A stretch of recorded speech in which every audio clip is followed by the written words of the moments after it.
लगभग 2.5 करोड़ वर्ष बनने में और 2.5 करोड़ वर्ष इसको बिगड़ने में लगते हैं।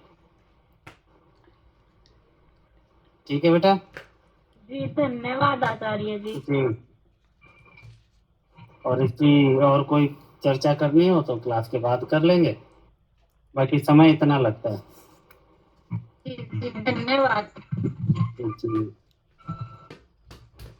कक्षा का आरंभ करते हैं और आज रहेगा पहला समोल्लास। पिछली कक्षा में हम शनिवार को कर चुके थे और उसके पृष्ठ की फोटो मैंने इसमें ग्रुप में डाली भी है। जिनके पास सत्यार्थ प्रकाश ग्रंथ नहीं है वो वहां पर भी देख सकते हैं। मंत्र पाठ। ओम सहना भवतु सहनौ भुनक्तु सह वीर्यं करवावहै तेजस्विनावधीतमस्तु मा विद्विषावहै। ओम शांति शांति शांति। सत्यार्थ प्रकाश स्वाध्याय कक्षा में आप सभी का स्वागत है। 2 दिन कक्षा का अवकाश रहा, बाहर की यात्रा थी, तो आज ही वापसी हुई, तो कक्षा का आज आरंभ करते हैं। सत्यार्थ प्रकाश के अंदर भूमिका में कुछ सिद्धांतों को हमने जाना समझा और अब जो पहला समोल्लास है इसमें 2 चीजों की विशेष व्याख्या है। 2 विषय महत्वपूर्ण हैं। एक तो ईश्वर के नाम, इस नाम के बारे में भी बड़ी भ्रांति है। और अगर आज जिसको हम हिंदू कहते हैं ये इन नामों के ऊपर ही बड़ा भ्रांत हुआ है। और दूसरा इसके अंदर जो और ज्यादा महत्वपूर्ण बात है कि उन नामों से ईश्वर के गुणों की जानकारी मिलती है। ईश्वर में गुण कौन कौन से हैं, क्योंकि ये जितने भी नाम हैं ये सारे गौणिक नाम हैं।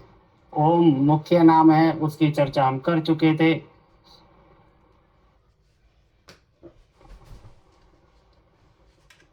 तो आगे के इस प्रथम समोल्लास जो बहुत महत्वपूर्ण समोल्लास है ईश्वर के बारे में।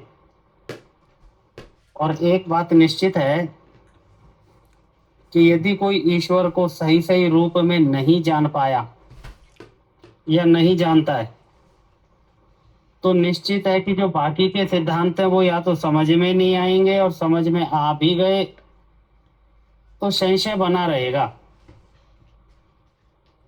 और जब तक संशय बना रहता है व्यक्ति किसी एक निश्चित मार्ग पर या सत्य मार्ग पर चल नहीं पाता। हर जगह एक बात, एक शंका रहती है कि ये ठीक भी है या गलत। इसीलिए ऋषि ने यहाँ पर सबसे पहले समोल्लास में ईश्वर के बारे में चर्चा की है, उसको समझते चलेंगे।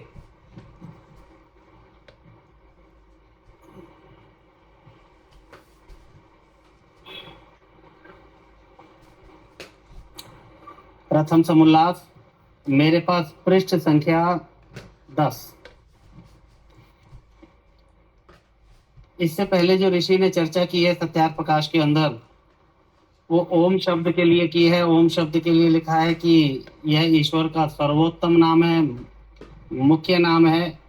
और इसमें अ उ और म अर्थात अकार उकार और मकार, इनसे भी इसके अंदर भी ईश्वर के सभी नाम आ जाते हैं, ऐसा यहाँ पर लिखा है। उसके बाद कहते हैं कि वेदादि सत्य शास्त्रों में स्पष्ट व्याख्यान किया है कि प्रकरणानुकूल ये सब नाम परमेश्वर ही के हैं। अर्थात जो पीछे 9 नाम दिए हैं उनकी चर्चा और अन्य सभी के नाम, सभी नाम ये किसके अनुसार हैं? कहते प्रकरण के अनुसार हैं, ईश्वर के गुणों के अनुसार है। जहां पर ईश्वर के जिस गुण की चर्चा हो रही हो, चाहे वो किसी मंत्र में, चाहे किसी श्लोक में या कहीं अन्य जगह पर, वहां पर उसी नाम से ईश्वर का उद्बोधन होता है, संबोधन होता है। तो यहाँ प्रश्नकर्ता एक बात कहता है और ऋषि एक सिद्धांत हमें देना चाहते हैं। वो सिद्धांत हमारे हर समय काम आता है। कहते परमेश्वर से भिन्न अर्थों के वाचक विराट आदि नाम क्यों नहीं? ब्रह्मांड, पृथ्वी आदि भूत, इंद्र आदि देवता, वैद्यक शास्त्र में शुंठी आदि औषधियों के भी ये नाम है या नहीं? वास्तव में जो प्रश्न करता है या पूर्व पक्षी जिसको कहते हैं, वो यहाँ पर एक प्रश्न कर रहा है कि जो ये नाम है विराट आदि, हिरण्यगर्भ या अन्य, अग्नि, तेजस, बोले ये नाम क्या परमात्मा के ही हैं या अन्यों के भी हैं? कहते हैं कि अगर हम देखें भाषा के अंदर तो इस नाम से और पदार्थ भी हैं। ब्रह्मांड में नक्षत्र आदि की भी बात करते हैं, उनके भी ये नाम है। पृथ्वी आदि भूत है, उनके भी हैं। कुछ देवताओं की चर्चा होती है, इंद्र आदि, उनके भी नाम हैं। और जब आयुर्वेद की चर्चा करते हैं तो शुंठी आदि औषधि, कहते उनके भी ये नाम है। आप कहते हो ये ईश्वर के नाम है। तो यहाँ उत्तर देते हैं, बोले हैं, ऋषि ने स्वीकार किया है कि आप जो कह रहे हैं बात बिल्कुल ठीक है। बोले ये नाम अन्य चीजों के भी हैं, परंतु परमात्मा के भी हैं। अब यहाँ पर एक सिद्धांत समझने का प्रयास करें कि कोई भी एक नाम हमेशा किसी एक चीज का नहीं होता। उस एक शब्द से, उस एक नाम से, उस एक संज्ञा से अनेकों का ग्रहण होता है, अर्थात वो अनेक चीजों के नाम हैं। और ये हम प्राय देखते भी हैं। सामान्य दैनिक जीवन में भी एक ही नाम की बहुत सारी चीजें होती हैं। तो यहाँ पर भी यही बात है। कहीं पर भी केवल एक शब्द का अर्थ एक ही अर्थ में निकालना, उससे क्या हो जाता है, कहते अनर्थ हो जाता है। और यही अनर्थ आज हुआ है। आज जितने भी देवी देवता हैं, उनके जो नाम रखे हुए हैं, आप देखेंगे इस पहले समोल्लास में, वो ईश्वर के भी नाम है और उन देवताओं के भी नाम है और कुछ विशेष व्यक्तियों के भी नाम है। अब गलती क्या हो गई कि नाम तो था किसी विशेष व्यक्ति का और वही नाम परमात्मा का भी, और हमने दोनों को एक समझ लिया। उसी बात को यहाँ पर समझाया है। वाक्य बड़ा छोटा सा है, सिद्धांत बड़ा महत्वपूर्ण है कि हैं परमात्मा के भी हैं, अर्थात अन्य वस्तुओं के भी नाम है और परमात्मा के भी नाम है। अब यहाँ पर उसी शब्द से कहीं पर कोई लिखा हुआ है तो उसमें उसको परमात्मा माने या वो वस्तु माने जिसके वो नाम है। अब इसके लिए आगे एक सिद्धांत देंगे कि जहां जैसा प्रकरण है, जहां जैसी बात चल रही है, उसके अनुसार वहां निश्चय करना पड़ेगा कि ये नाम किसी वस्तु का है या वस्तु के भी कई नाम हैं। तो फिर वहां पर कौन सी वस्तु के बारे में चर्चा हो रही है या ईश्वर के बारे में है। आगे एक सिद्धांत और आएगा इसी से संबंधित। पुरुष शब्द आत्मा के लिए आता है और परमात्मा के लिए भी आता है। अब ये निश्चय तो करना पड़ेगा कि बात परमात्मा की है या आत्मा की है। तो इसीलिए यहाँ पर एक विशेष बात ध्यान पर चलें कि जहां पर किसी शब्द का प्रयोग किया है तो प्रकरण क्या चल रहा है और वो शब्द किसके लिए प्रयोग किया गया है, उसका निर्णय हमें करना है। ये योग्यता हमारी होनी चाहिए, नहीं तो क्या होगा, उस लिखे हुए के अर्थ का अनर्थ हो जाएगा। बात तो कुछ और है और समझी जाएगी कुछ और यही गलती होती है। इसीलिए ऋषि ने पहले आरंभ में कह दिया। तो प्रश्नकर्ता कहता है केवल देवों का ग्रहण इन नामों से करते हो वा नहीं? भाई अन्य वस्तुओं के पदार्थों के नाम भी हैं। तो प्रश्नकर्ता एक बात कहता है कि भाई आप इनसे देवों का ग्रहण भी कर रहे हो या नहीं? तो ऋषि यहाँ पर उत्तर देते हुए एक प्रश्न करते हैं कि आपके ग्रहण करने में क्या प्रमाण है? भाई आप इन सब से देवों का ग्रहण कर रहे हो, अन्य पदार्थ का नहीं। तो आप ही प्रमाण बताओ, आप दूसरों का क्यों लेना चाहते हो? ये एक परिपाटी है, ये ऋषियों की एक परंपरा रही है, एक विधि रही है कि चर्चा करते समय प्रश्नकर्ता के प्रश्न का उत्तर देते हुए प्रति प्रश्न किया जाता है। अर्थात उसी से प्रश्न करते हैं और वहीं से उत्तर निकलता है, और वही विधि यहाँ पर है। तो प्रश्नकर्ता कहता है देव सब प्रसिद्ध और वे उत्तम भी हैं, इससे मैं उनका ग्रहण करता हूँ। हाँ, ये बात तो ठीक है, जो देव हैं चाहे वो जड़ हैं या चेतन हैं, वो प्रसिद्ध भी हैं, अर्थात सब लोग उनको जानते भी हैं। और देव कहलाता भी वही है जिसके अंदर कुछ दिव्य गुण होते हैं, तो कहते हैं वो उत्तम भी है। अब यहाँ पर दो चीज हो गई कि किसी भी चीज का ग्रहण किस लिए किया, कि वो प्रसिद्ध भी है, सब जानते मानते भी हैं और उत्तम भी हैं, इसीलिए कहते हैं मैं उनका ग्रहण करता हूँ। तो यहाँ पर ऋषि उत्तर देते हैं, क्या परमेश्वर अप्रसिद्ध और उससे कोई उत्तम भी है? क्या आप लोग देवताओं का ग्रहण कर रहे हो, तो देवताओं से ज्यादा प्रसिद्ध तो ईश्वर है और उनसे ज्यादा उत्तम भी है, क्योंकि ईश्वर की सत्ता के बराबर भी और उससे ज्यादा कोई नहीं है। ये बात भी आगे आएगी, समझेंगे वहीं पर अच्छे तरीके से कि संसार के अंदर जितनी भी सत्ताएं हैं उनमें सबसे उत्तम परमेश्वर है, और अन्य सत्ता ना तो उससे अधिक है गुणों में और ना उसके बराबर है, अर्थात सब उससे कम, और ईश्वर सर्वोत्तम। तो इसी बात को कहा है कि आप परमेश्वर को अप्रसिद्ध क्यों कह रहे हो? देवताओं प्रसिद्ध हैं ठीक है, पर परमेश्वर तो उससे भी ज्यादा प्रसिद्ध है और उत्तम भी। पुनः ये नाम परमेश्वर के भी क्यों नहीं मानते, भी शब्द का प्रयोग किया है। इस बात की चर्चा अनेकों बार मैं करता हूँ कि एक एक शब्द का ही और भी का भी अंतर आ जाता है। कहते परमेश्वर के भी क्यों नहीं मानते, भाई उनके हैं उनके मानो, उसमें कोई आपत्ति भी नहीं है मानने में, परंतु परमेश्वर का भी तो नाम है और गौणिक नाम है, तो कहते उसको क्यों नहीं मानते, देवताओं से या अन्य वस्तुओं से क्यों लेते हो? लिखा जब परमेश्वर अप्रसिद्ध और उसके तुल्य कोई भी नहीं। यहाँ पर एक नई शब्द की है, ये जो नई शब्द है ये किसके लिए आया है? ये दोनों जगह लगेगा। जब परमेश्वर प्रसिद्ध, जब परमेश्वर अप्रसिद्ध नहीं और उसके तुल्य कोई नहीं, तब इस पंक्ति का अर्थ निकलेगा। इसीलिए ऋषि ने पहले जो चार चीजें बताई थी कि किसी भी वाक्यार्थ बोध के अंदर कहते हैं आकांक्षा, तात्पर्य, आसक्ति और योग्यता, अर्थात किस शब्द का किस किस पद का किस पद के साथ अर्थ लगेगा या कहाँ उसका प्रयोग होगा, उससे अर्थ निकलता है। अब यहाँ पर भी नहीं शब्द लिखा तो एक बार है, परंतु लगेगा ये दोनों जगह। जब परमेश्वर अप्रसिद्ध नहीं, तो अर्थात परमेश्वर क्या है?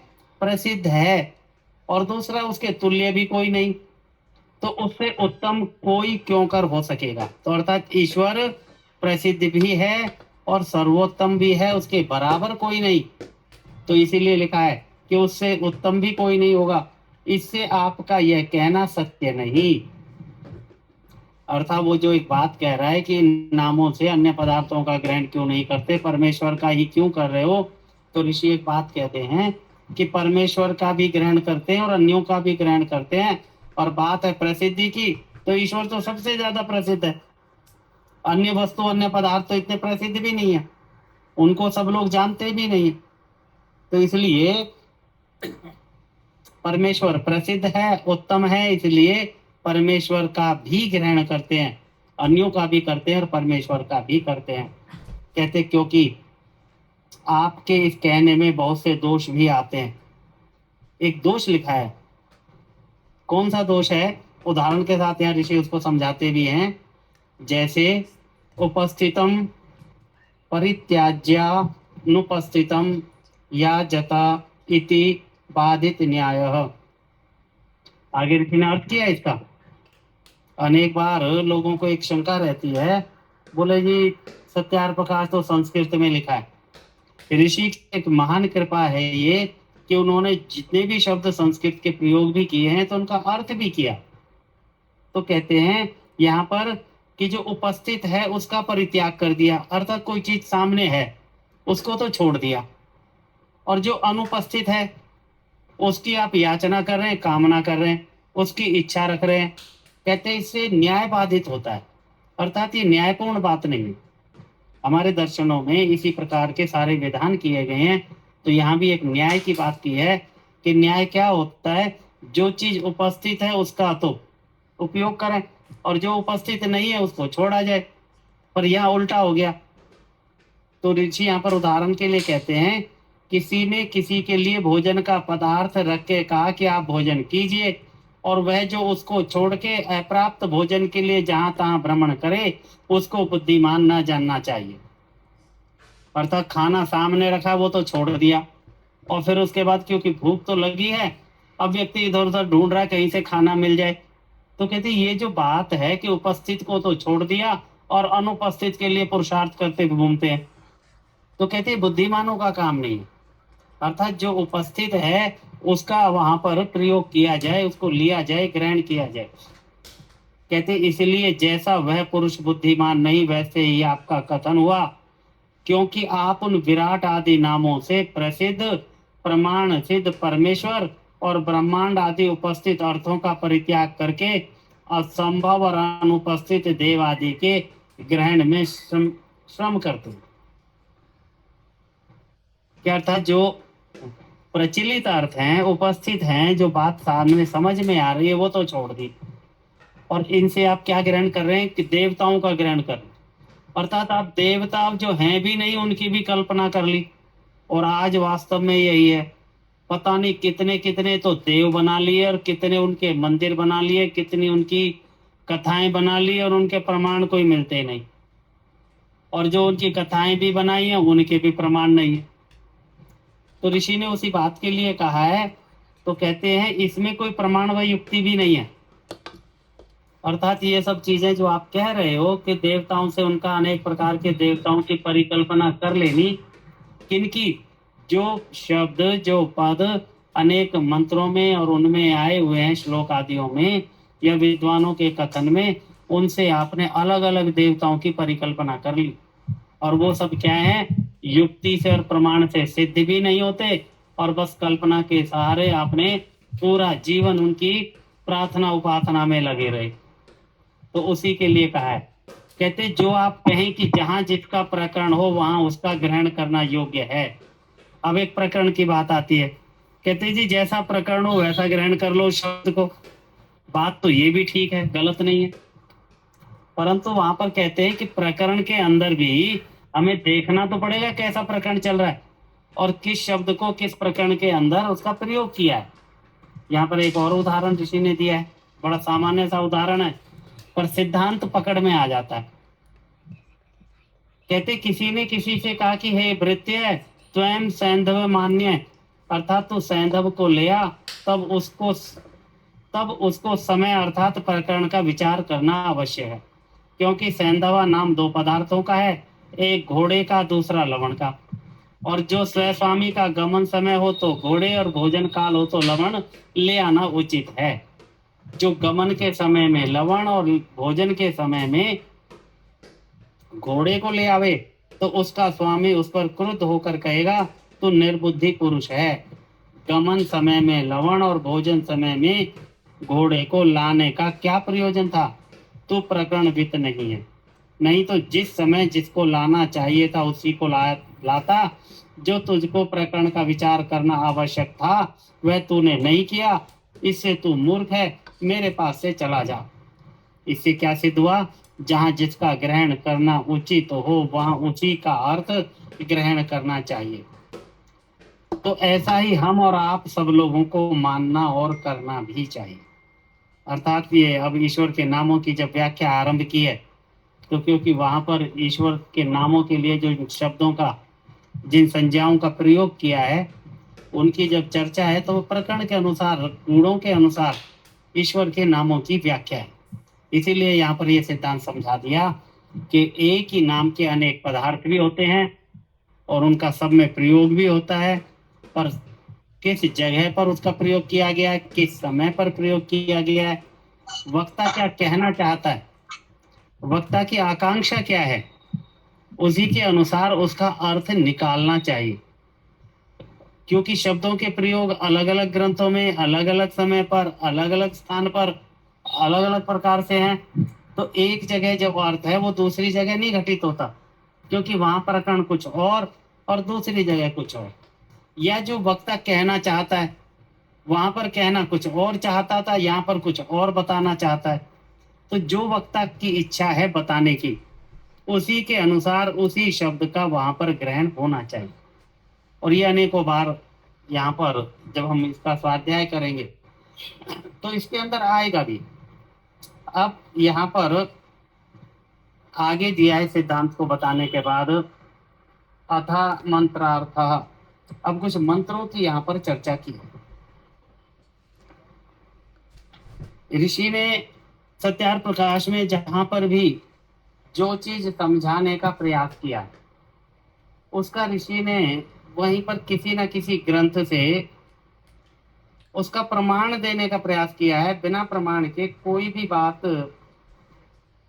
रखने की ऋषि ने कोई प्रयास नहीं किया। यहाँ पर यजुर्वेद का एक मंत्र का पद दिया है, ओम खम ब्रह्मा। उसके बाद छांदोग्योपनिषद का दिया है, कठोपनिषद का दिया है, मनुस्मृति का दिया है, केवल्य उपनिषद का दिया है, ऋग्वेद, यजुर्वेद, सामवेद का और अथर्ववेद का, अर्थात चारों वेदों के, उपनिषद के, मनुस्मृति के और अन्य ग्रंथों के यहाँ पर कुछ उनके मंत्र और श्लोकों के कुछ पद या कहीं पर पूरे पूरे भी दिए हैं। ये इस उद्देश्य से दिए हैं कि हम ईश्वर के नामों की चर्चा कहाँ कहाँ पर किस प्रकार से आई है, उनकी चर्चा यहाँ पर की है। तो एक एक को लेकर ऋषि ने उनका अर्थ भी किया है, समझाने का प्रयास किया है, उसको भी हम समझते चलेंगे। तो पहले वाला जो लिखा है ओम खम ब्रह्मा,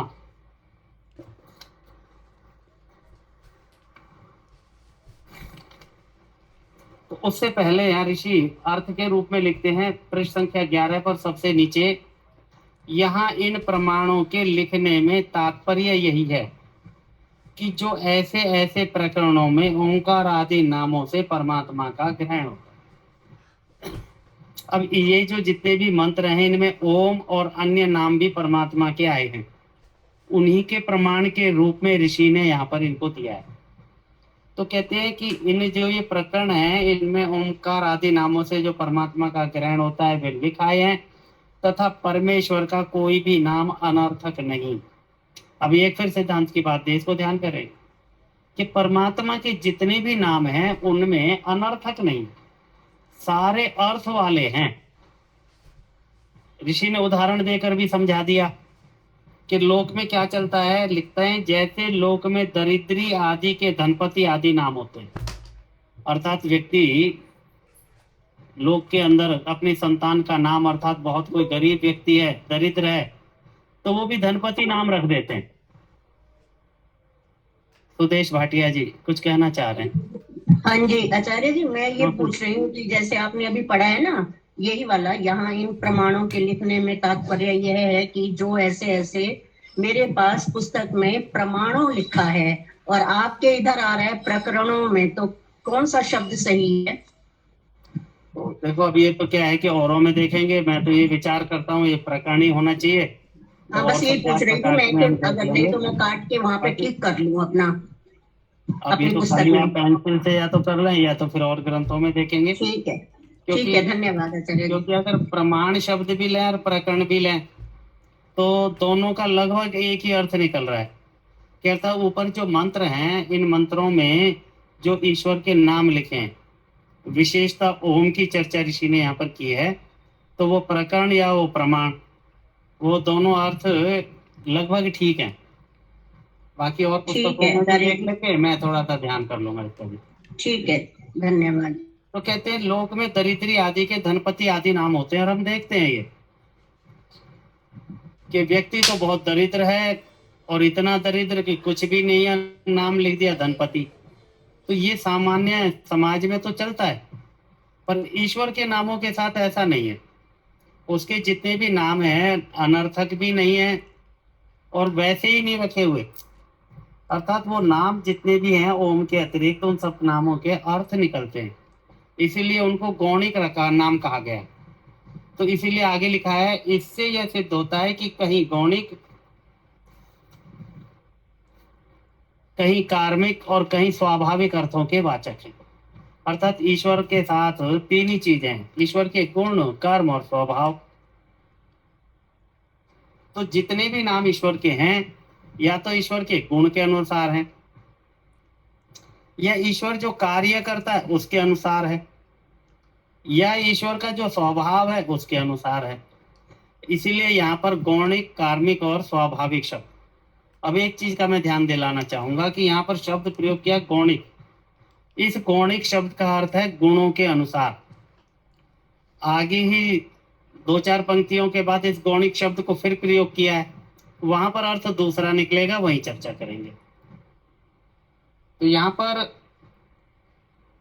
ये विचार करते चलें कि परमात्मा के जितने भी नाम हैं वो ऐसे ही नहीं रखे गए, कोई ना कोई परमात्मा का गुण है, या परमात्मा जिन कार्यों को करता है उसके अनुसार हैं, या उसके स्वभाव के अनुसार हैं, उनका वाचक है। कहते ओम आदि नाम सार्थक हैं जैसे। अब यहाँ पर पहला जो यजुर्वेद का एक मंत्र दिया है, पूरा मंत्र ऋषि ने नहीं लिखा, ओम खम ब्रह्मा, 40वें अध्याय का 17वां मंत्र है। तो परमात्मा के लिए लिखा है अवतीत्य योमा आकाशमिवा व्यापकत्वात् खम सर्वेभ्यो बृहत्वाद ब्रह्मा। तो परमात्मा का ओम नाम जो लिखा है वो किस लिए है? कहते रक्षा करने से है। और सबसे उत्तम अर्थ ओम शब्द का रक्षा करने से ही लिया जाता है, तो उसी के लिए लिखा है रक्षा करने से ओम। आकाश मिव व्यापकत्वात्, आकाशवत व्यापक होने से खम्भ, और सबसे बड़ा होने से ईश्वर का नाम ब्रह्म है। तो तीन यहाँ पर गुणों के आधार पर तीन नाम दे दिए। परमात्मा का नाम ओम भी है, खम भी है और ब्रह्म भी है। अच्छा यहाँ ध्यान करें, ब्रह्म और ब्रह्मा में भी अंतर है, अर्थों में भी अंतर है। आगे ब्रह्मा शब्द का अर्थ बताएंगे। तो यहाँ पर ब्रह्म शब्द परमात्मा के लिए है, अर्थात परमात्मा सबसे बड़ा है और इस संसार में व्यापक है, इसलिए उसका नाम खम। अब खम नाम आकाश का भी है और खम नाम ईश्वर का भी है। अब जैसा प्रकरण होगा वहां पर उसी रूप में इसका अर्थ लिया जाएगा कि परमात्मा के लिए आया है या आकाश के लिए है। तो ये तीन शब्दों का यहाँ पर अर्थ ऋषि ने किया।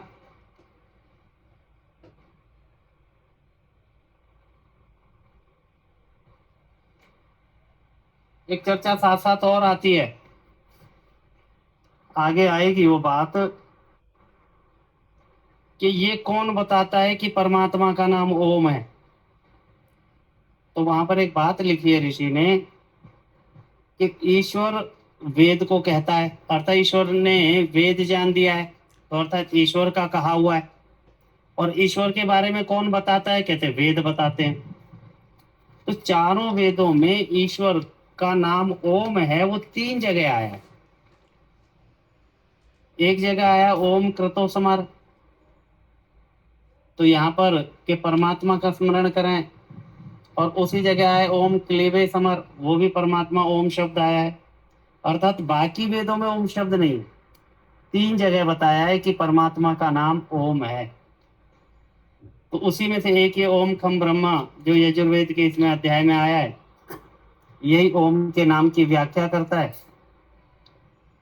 आगे ओम के बारे में लिखा है ओम जिसका नाम है और जो कभी नष्ट नहीं होता, उसकी उपासना करनी योग्य है, अन्यों की नहीं। ये जो छांदोग्य उपनिषद का यहाँ श्लोक लिखा गया है, ओम मित्ये तत् अक्षरा मुदगीत मुपासित, उसी का ऋषि ने यहाँ पर अर्थ किया है कि ओम जिसका नाम है, किसका नाम ओम है? परमात्मा का नाम ओम है, और जो कभी नष्ट नहीं होता। अब ये गुणों की चर्चा यहाँ पर की है, इसीलिए मैं कह रहा था कि पहले समोल्लास में सबसे महत्वपूर्ण बात ईश्वर के नामों की भी व्याख्या और उसके गुणों की चर्चा है कि कौन कौन से गुण ईश्वर में हैं। तो अर्थात ईश्वर कैसा है, जो कभी नष्ट नहीं होता, अर्थात हमेशा से है और हमेशा रहेगा। ना इसकी सत्ता कभी, ना इसका कभी बनना होता है और ना कभी नष्ट होना है। इसीलिए लिखा है जो कभी नष्ट नहीं होता, और उसी की उपासना करनी योग्य है। अन्य जो पदार्थ हैं और भी हैं अनादि और अनंत वाले, आत्मा और प्रकृति भी ना कभी पैदा होती है ना नष्ट होती है, ये भी अनादि काल से है और अनंत काल तक रहेगी। परंतु ये जो दोनों चीजें हैं ये उपासना करने के योग्य नहीं, इनकी उपासना नहीं करनी है। इनके साथ हमारे और संबंध हो सकते हैं और व्यवहार हो सकते हैं, परंतु जो उपासना है किसकी करनी है, कहते ईश्वर ही की करनी है, ओम की ही करनी है, अन्य की नहीं। ये साथ साथ एक सिद्धांत यहाँ पर ऋषि ने दिया है। हम अनेकों बार अनेक चीजों की, अनेक वस्तुओं की, अनेक व्यक्तियों की और अनेक कल्पनाओं की उपासना करते हैं और ईश्वर मानकर करते हैं। ईश्वर मानकर किसी अन्य की उपासना के लिए सीधा निषेध किया है, क्योंकि ईश्वर सर्वोत्तम है, इस संसार का बनाना और चलाने वाला है, सबसे उत्तम सत्ता है, उसके बराबर और उसके अधिक कोई भी नहीं। तो ये सर्वोत्तम सत्ता है, उसी की उपासना करनी चाहिए। अगर हम किसी की उपासना अभी तक करते रहे हैं या कहीं पर किसी ऐसे लोगों के साथ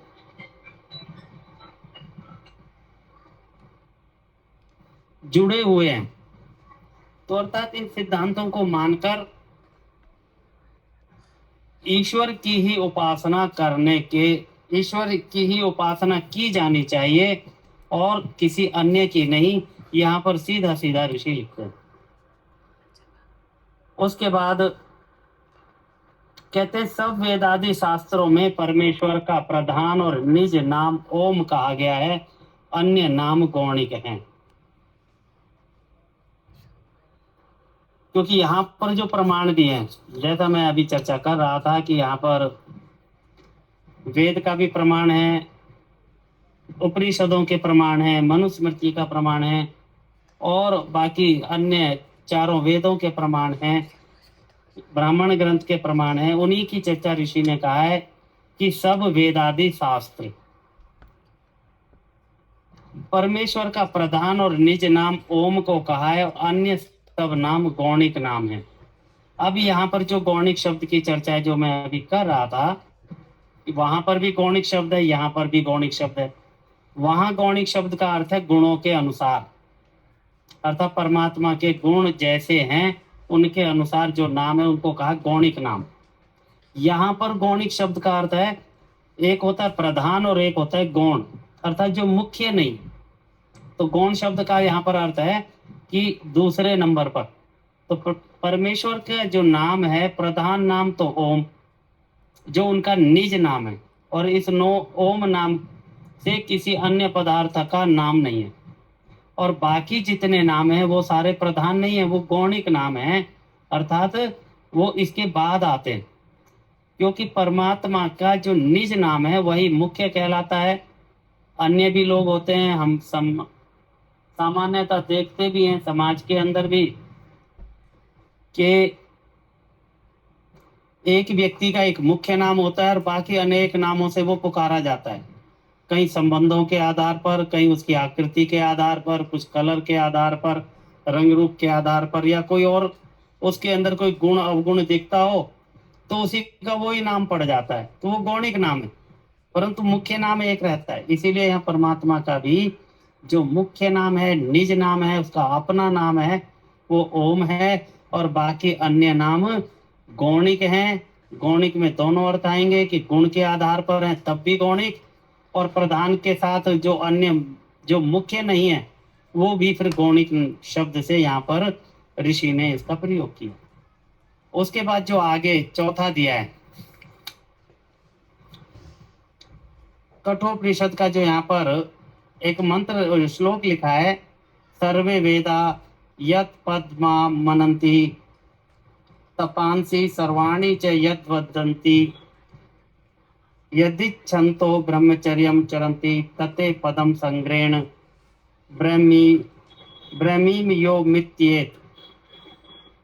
तो उसके अंदर अर्थ कहते हैं, क्योंकि सब वेद सब धर्मानुष्ठान स्वरूप तपश्चरण जिसका कथन और मान्य करते हैं और जिसकी प्राप्ति की इच्छा करते हैं।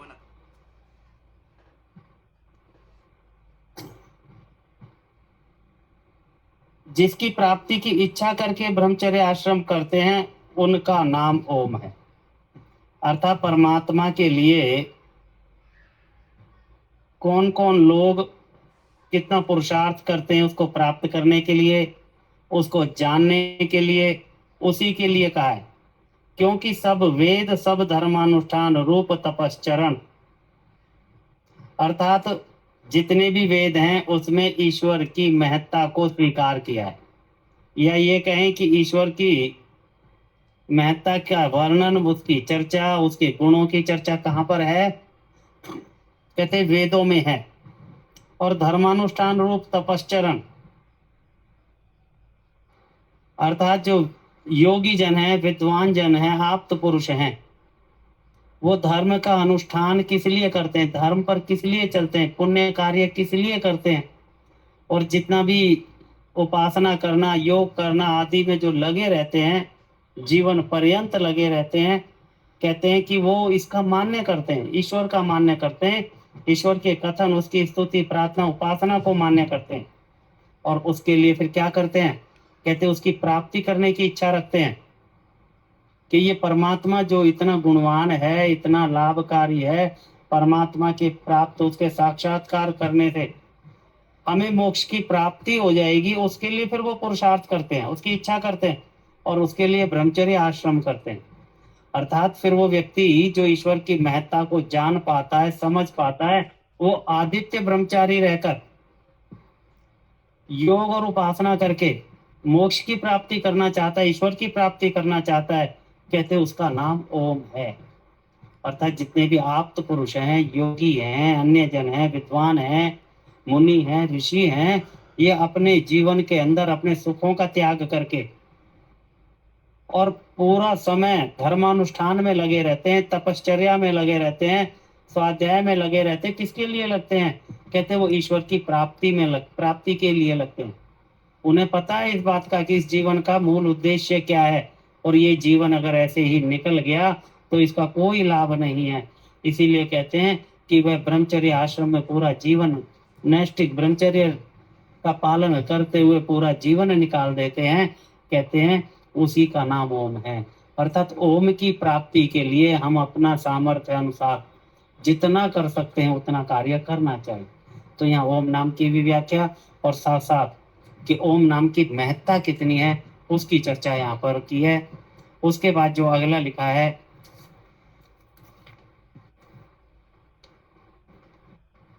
मनुस्मृति के 2 श्लोक दिए हैं।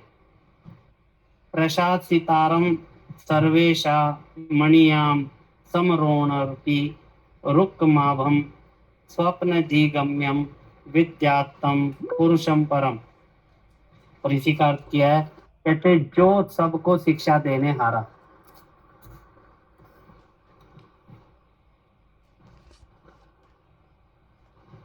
शशिकांता जी ने हैंड रेज किया है, जी बताएं। हाँ जी आचार्य जी, अभी आपने नैष्ठिक ब्रह्मचारी बोला, नैष्ठिक का क्या अर्थ होता है?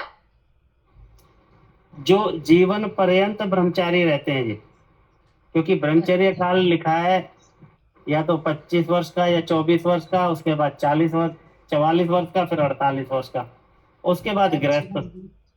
और अगर कोई गृहस्थ ना करे तो सीधा संन्यास ले, तो वो नैष्ठिक ब्रह्मचारी। ठीक है, धन्यवाद। तो लिखा जो सबको शिक्षा देने हारा, सूक्ष्म से सूक्ष्म स्वप्रकाश स्वरूप समाधिस्थ बुद्धि से जानने के योग्य है, उसको परम पुरुष जानना चाहिए। अब जिस ऊपर वाले मंत्र में जो व्याख्या की परमात्मा की कि बुद्धिमान लोग या ऋषि योगी लोग परमात्मा को प्राप्ति की इच्छा करते हैं, वो है कैसा? कहते सबको शिक्षा देने हारा। अर्थात जो ज्ञान की प्राप्ति करनी है, कहाँ से करनी है? परमात्मा से करनी है। परमात्मा की व्यवस्था है शिक्षा को देने की, संसार को जब बनाया था तो सबसे पहले वेदों का ज्ञान दे दिया और ऋषियों का एक कर्तव्य कर्म वहां पर निश्चित कर दिया कि आपने इस मेरी शिक्षा को क्या करना है, अब आगे लोगों तक देना है। आप सत्यार्थ प्रकाश के अंदर बार बार पढ़ेंगे इस बात को कि हम सबका कर्तव्य क्या है, ज्ञान की प्राप्ति करें और अन्यों को प्राप्त कराएं। ऋषि ने उस बात को पाप लिखा है कि हमें कोई चीज आती है और हम दूसरे को ना दें, तो अर्थात तो वो चीज वहीं पर नष्ट हो जाएगी। इसीलिए बार बार हर जगह पर विद्वानों का कार्य लिखा है, आप पुरुषों का कार्य लिखा है, सभी का कार्य लिखा है कि विद्या के क्षेत्र की उन्नति करना। विद्या जो हमारे पास सबसे पहले हम प्राप्त करें और उसके बाद दूसरों को प्राप्त कराएं। तो परंतु ये जो हम प्राप्त कर रहे हैं कहाँ से, अगर पीछे चलें तो हमने जो प्राप्त किया वो सबसे पहले कहाँ से आई, ईश्वर से आई। ईश्वर हमको शिक्षा देने आ रहा है, हमें शिक्षित करने वाला है, ज्ञान देने वाला है। उसके बाद कहते हैं परमात्मा कैसा है, कहते हैं सूक्ष्म से भी सूक्ष्म। बहुत से पदार्थ हैं इतने सूक्ष्म हैं कि हम लोग जान भी नहीं पाते। जहां तक आज की साइंस की बात है तो कहती है कि परमाणु के भी अभी और छोटे अणु पता लगे, परंतु क्या और उससे भी सूक्ष्म ये क्या है, प्रकृति है। और प्रकृति इतनी सूक्ष्म हो जाती है कि आत्मा उसको नहीं जान पाती। इसकी चर्चा आएगी सत्यार्थ प्रकाश के अंदर। परंतु उससे सूक्ष्म क्या है, कहते आत्मा है। और उससे सूक्ष्म क्या है, कहते वो परमात्मा है। तो अर्थात परमात्मा सूक्ष्म से भी सूक्ष्म है, सबसे ज्यादा सूक्ष्म है। और कहते हैं स्वयं प्रकाश स्वरूप। परमात्मा कैसा है, स्वयं प्रकाशित है।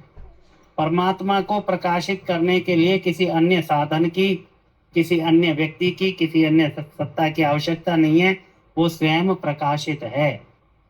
ऐसा नहीं है, क्योंकि किसी लिए यहाँ पर ये चर्चा है कि जैसे ये सत्व रजतम के रूप में जो प्रकृति है ये अप्रकाशित कहलाती है, और जब परमात्मा इसको इकट्ठा कर करके और स्थूल करता है तो ये प्रकाशित हो जाती है, फिर ये जानने के योग्य हो जाती है, पर मूल रूप से नहीं जानी जाती।